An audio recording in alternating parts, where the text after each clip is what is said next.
সাকিব আল হাসান, তামিম ইকবাল, দুই জিগরি দোস্ত, দুই মেরুতে, দুই ভুবনে। বিধাতা 18 বছরের ক্যারিয়ারে সব ঢেলে দিচ্ছেন তামিমকে এখনও, আর সব কেড়ে নিচ্ছেন সাকিব থেকে। বোলিং করতে বিধিনিষেধ, জাতীয় দলের ক্যারিয়ার গুটিয়ে যাওয়া, ফ্র্যাঞ্চাইজি ক্রিকেটে ব্যস্ততা কমে যাওয়া, এখন তো ব্যাটার সাকিবকে কয়জনে চাইবেন? আকাশে উঠতে থাকা সাকিব সব হারালেন মুহূর্তেই জুলাই বিপ্লবের পর। অথচ কত সুন্দর তামিমের সময়, সব দিক দিয়ে নির্ঘাত তামিমের প্রতিচ্ছবি ব্যাট হাতে।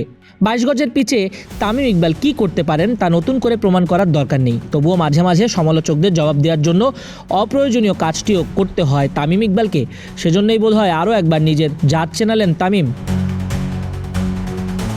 NCL টি-20তে রোববার তামিমের ঝোড়ো ব্যাটিংয়ে কেঁপেছে সিলেট একাডেমি স্টেডিয়াম। বরিশাল বিভাগের বিপক্ষে 54 বলে 91 রানের বিধ্বংসী ইনিংস খেলেন দেশের ক্রিকেটের সেরা ওপেনার। ঝোড়ো ইনিংস খেলার পথে 7টা 4, 6টা ছক্কা হাঁকান চট্টগ্রাম বিভাগের খান সাহেব। তামিমের দুর্দান্ত ইনিংসের উপর ভর করে নির্ধারিত 20 ওভারে 7 উইকেটে 182 রান করে চট্টগ্রাম।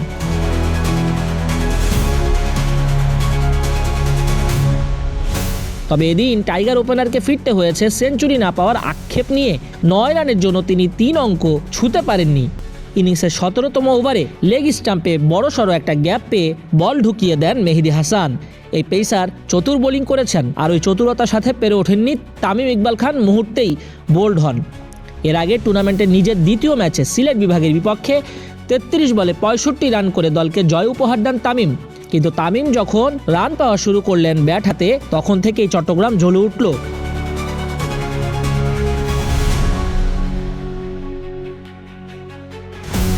একটা সময় সাকিব ক্যাপ্টেন ছিলেন, তামিম বিশ্বকাপ খেলতে পারেননি। সাকিব ফেল করেছেন বিশ্বকাপে, তামিম আড়ালে কেঁদেছেন। সাকিব টকশোতে বড় গলায় কথা বলেছিলেন, তবে তামিম যা করেছেন চুপচাপভাবে হজম করে গেছেন। নিয়তির কাছে বিচার দিয়েছেন, সেই নিয়তি তামিমকে সব ফিরিয়ে দিয়েছে। সাকিব তামিম বাংলাদেশ ক্রিকেটের অবিচ্ছেদ্য অংশ। একই ভুবনের দুই তারকার দুই রকম জীবন এখন। বাংলাদেশ ক্রিকেটে হয়তোবা আর কখনোই সাকিব তামিমদের একসঙ্গে খেলতে দেখার সৌভাগ্য হবে না ক্রিকেট প্রেমীদের। তামিম হয়তো মন থেকে চাইবেন সাকিবেরও দুঃসময় কাটুক, প্রিয় বন্ধুর অমঙ্গলের গেরোটা অবসান হোক।